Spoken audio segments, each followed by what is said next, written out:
तो चलो बच्चों, अगला अध्याय शुरू करते हैं इतिहास की किताब से। पाठ दूसरा, व्यापार से साम्राज्य तक और कंपनी की सत्ता स्थापित होती है। जो अंग्रेज भारत में एक व्यापारी के तौर पर आए थे, एक बिजनेसमैन के तौर पर आए थे, और हमारे देश के उस वक्त के स्थितियों के कारण वे यहाँ के क्या बन गए हैं, सत्ताधीश, शासन करते बन गए हैं। इसके पीछे थोड़ा सा जान लेते हैं कि क्या क्या स्थितियां रही है कि वो यहाँ पर सत्ता स्थापन कर पाए। सबसे पहले है यहाँ पर देखिए, 1707 की जो घटना है वो घटना है मुग़ल बादशाह औरंगजेब, इसकी मृत्यु हो गई। और चूंकि हम देख चुके हैं मुग़ल बादशाह औरंगजेब का शासन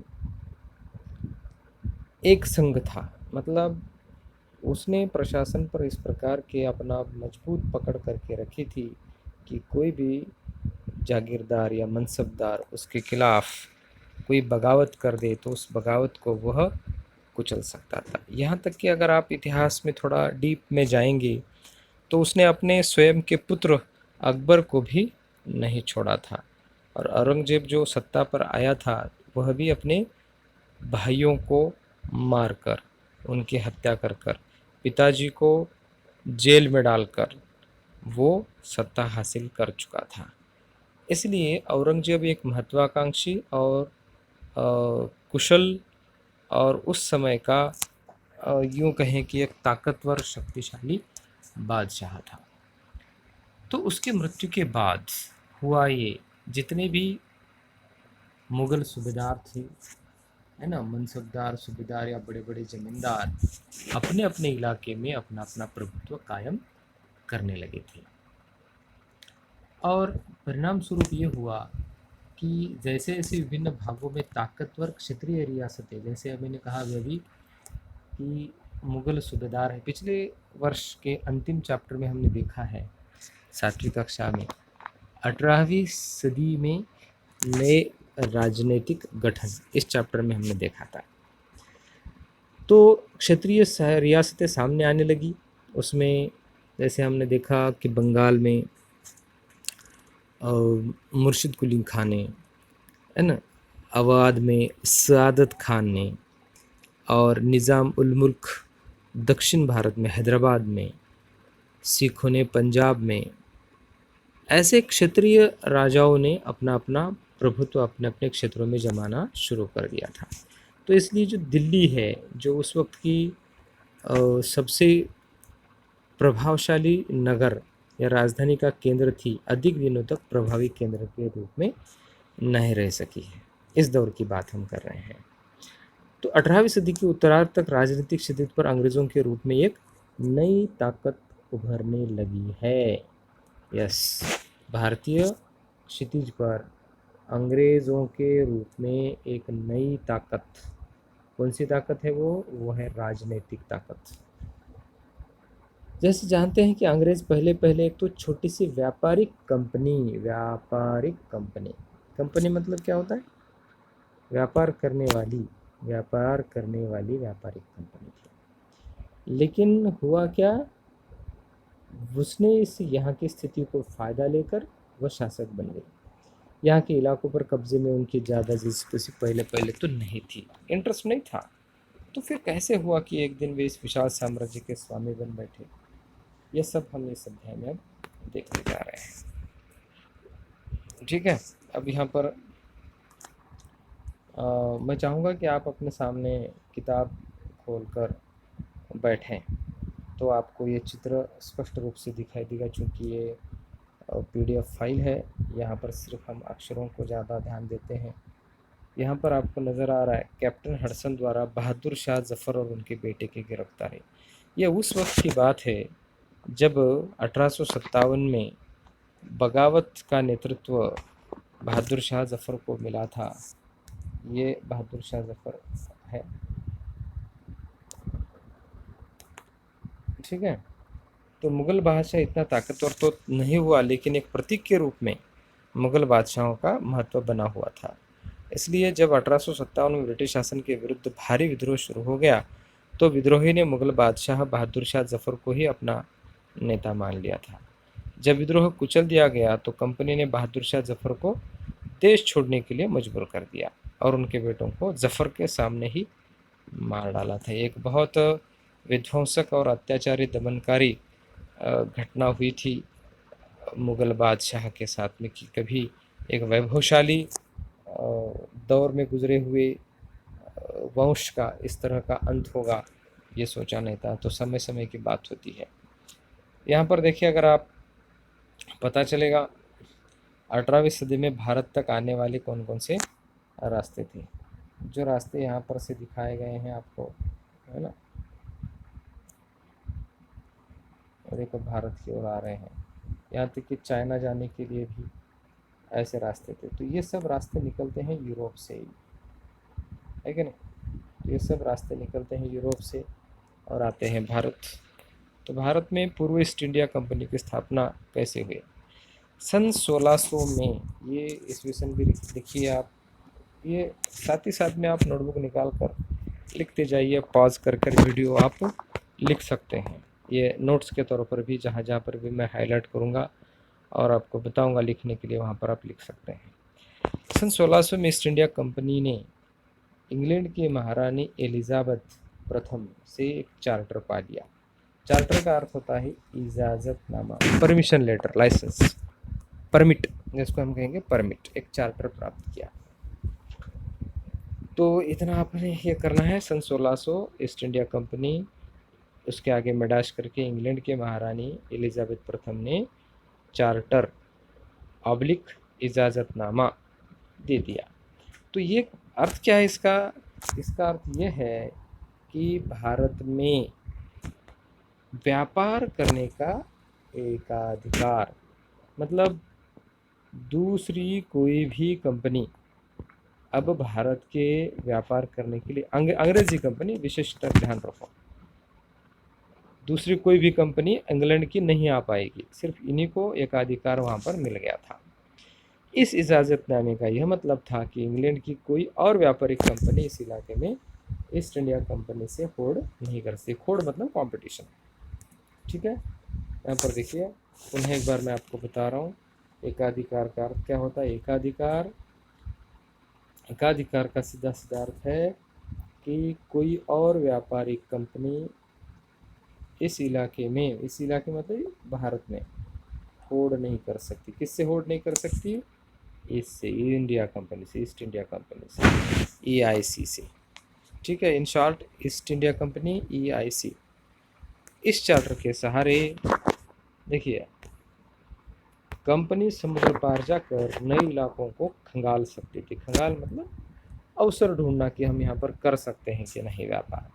वहाँ से सस्ती कीमत पर चीज़ें खरीद कर उन्हें यूरोप में ऊंची कीमत पर बेच सकती थी, है ना। कंपनी को दूसरी अंग्रेज व्यापारिक कंपनियों से प्रतिस्पर्धा का कोई भय नहीं था। जब कंपटीशन ही नहीं है, तो अपनी मन मर्जी से, मन मर्जी के भाव में चीज़ें खरीदो, है ना, चीज़ें खरीदो और मन मर्जी भाव में बेचो। मतलब फ़ायदा किसको है? EIC को, ठीक है। उस ज़माने में वाणिज्यिक कंपनियां मोटे तौर पर प्रतिस्पर्धा से बचकर ही मुनाफा कमा सकती थी। मतलब कंपटीशन नहीं चाहिए। अगर वो कंपनी वहाँ पर गई है, ईस्ट इंडिया अगर भारत में गई है, तो हो सकता है दूसरे नाम की कोई भी कंपनी भारत में नहीं आएगी, वो दूसरी किसी और जगह पर जाएगी। अगर कोई प्रतिस्पर्धी न हो, तभी वे सस्ती चीज़ें खरीद कर उन्हें ज़्यादा कीमत पर बेच सकती थी। ऐसा अगर आप देखेंगे, आप बहुत बार रेलवे में या बस में यात्रा कर चुके हैं, ऐसे कई बार ऐसा अनुभव होता है कि रेलवे में जो बेचने वाला आता है, तो वो अगर आपने मानो छोटी सी फ्रूटी मांगी है, फ्रूटी के ऊपर 10 रुपये की कीमत छापी हुई है, इसके बावजूद भी वो आपको 15 रुपये मांग रहा है। आप कहेंगे कि ये तो फ्रूटी की 10 रुपये की कीमत है, 15 रुपये क्यों दे रहे हो? तो सीधे तौर पर क्या कहेगा, भाई मेरे पास तो इतना ही है, इतना मुझे जब लाता हूँ तो मुझे इतने में मिलती है, तो मैं कमाऊँ क्या, है ना। तो ये तो गलत बात, गलत तरीके का गलत तरीका अपनाकर ऐसा व्यापार करते हैं। लेकिन यहाँ पर उनको वैसे तरीका करने की कोई ज़रूरत ही नहीं थी, क्योंकि एकाधिकार उनका है, तो ये का कंपटीशन नहीं है, मतलब वहाँ पर मनमाने ढंग की कीमत लगाई जाने की ज़्यादा से ज़्यादा संभावना होती है। और ये उस वक्त का ये दौर ही ऐसा था, उसको मान्यता थी। लेकिन यह शाही दस्तावेज दूसरी यूरोपीय ताकतों को पूर्व के बाजारों में आने से नहीं रोक सकता, जैसे मैंने कहा। ये शाही दस्तावेज और चार्टर जिसको कहा गया है, चार्टर किसके द्वारा दिया गया था? ये चार्टर दिया गया था इंग्लैंड के रानी से। तो इंग्लैंड के रानी के आदेश को फ्रांस के लोग क्यों माने, है ना? तो इसलिए दूसरी यूरोपीय ताकतें, यहाँ पर कहा गया दूसरी यूरोपीय ताकतों को भारत में या किसी दूसरे देश में जाने से नहीं रोक सकते थे। तो जाहिर है कंपटीशन अब EIC को फ्रांस के कंपनी से, पुर्तगाल वाली कंपनी से करना पड़ता था। अब ये आए कैसे, ये भी एक दिलचस्प बात है।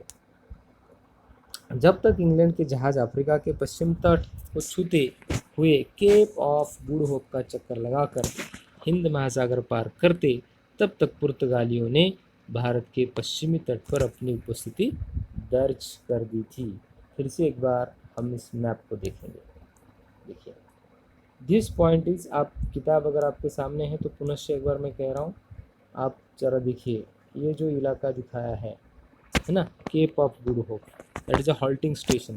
क्योंकि जर्नी उन्होंने कहाँ से शुरू की है? जर्नी यहाँ से शुरू की थी, मतलब यूरोप से, और यहाँ पर एक हॉल्ट होता था, फिर यहाँ से वो निकलते थे, आगे जाते थे यहाँ पर भारत में।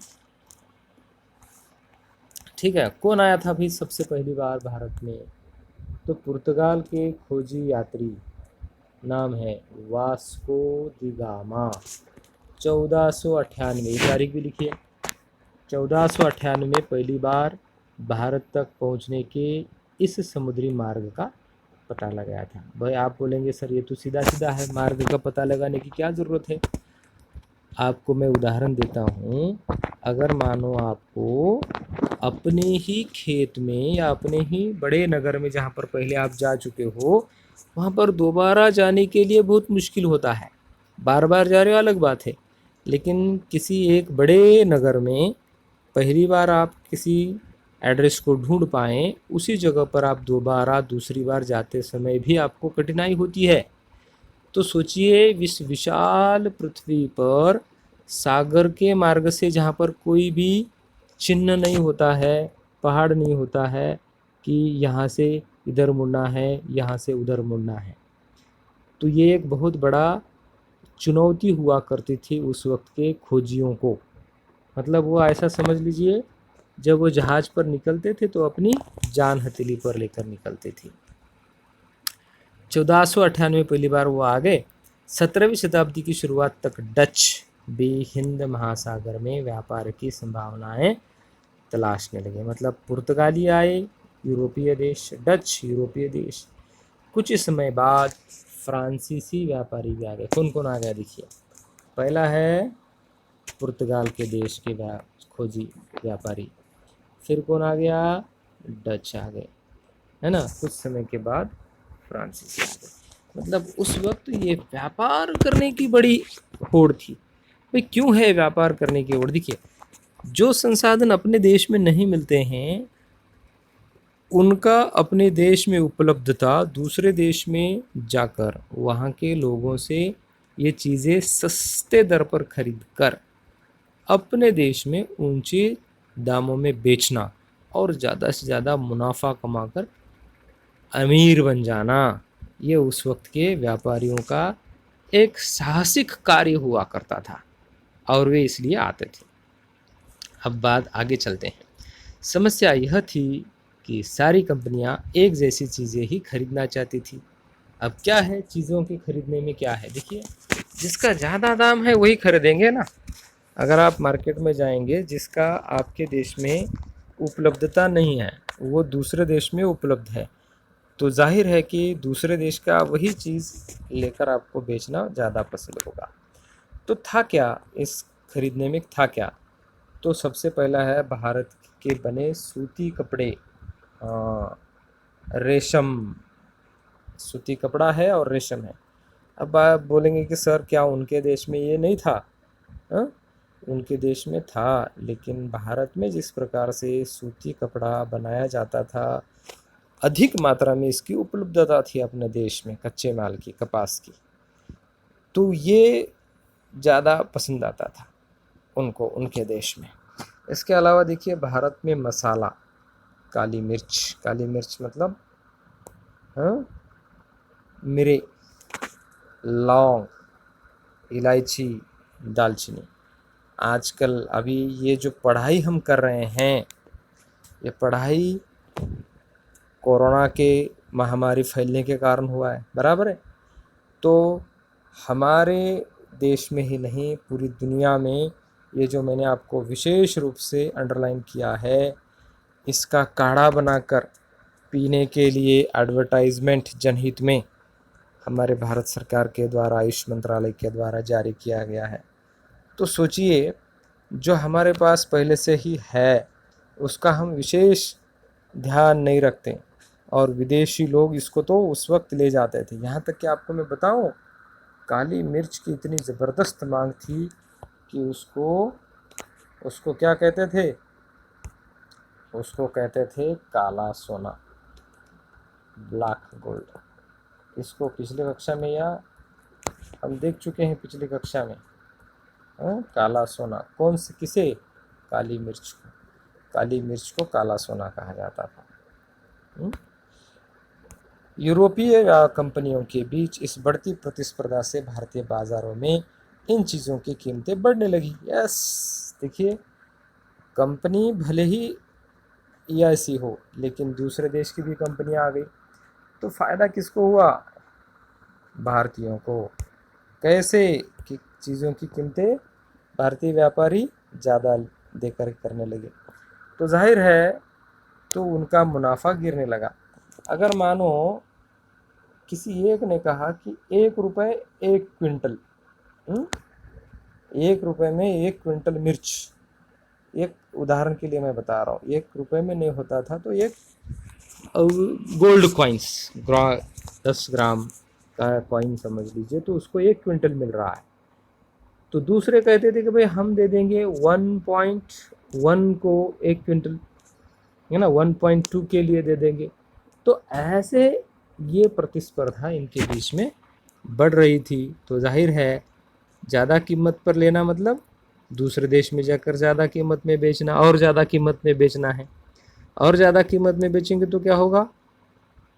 लोग खरीदेंगे क्या? नहीं। तो व्यापार का प्रचलन गतिमान नहीं रहेगा। इन व्यापारिक कंपनियों के फलने फूलने का एक ही रास्ता था कि अपनी प्रतिस्पर्धी कंपनियों को खत्म कर दे। देखिए, लिहाजा बाजारों पर कब्जे की इस होड़ ने व्यापारिक कंपनियों के बीच लड़ाइयों की शुरुआत कर दी। 17वीं और 18वीं सदी में जब भी मौका मिलता, कोई सी एक कंपनी किसी दूसरी कंपनी के जहाज डुबो देती, रास्ते में रुकावटें खड़ी कर देती, माल से लदे जहाज़ों को आगे जाने या लूट लेते थे, जाने नहीं देते थे या लूट लेते थे। इसके जहाज़ समुद्र में जो चोरी होती थी उसको कहते हैं चाचेगिरी, चाचीगिरी कहते हैं, चाचीगिरी। तो वो ज़्यादा बढ़ गया था। पायरेट्स, है ना, पायरेट्स का नाम सुना होगा आपने, पायरेट्स होता था। ठीक है, यह व्यापार हथियारों की मदद से चल रहा था, मतलब एक हथियारों की टोली जहाज पर होती थी, और व्यापारिक चौकियों को किलाबंदी। देखिए, ये किले क्यों बनाए हैं हमने? सेंट फोर्ट जॉर्ज नाम सुना है, सेंट विलियम फोर्ट्स, है ना, ये जो क्यों बनाए गए हैं, किलेबंदी क्यों किए जाते थे?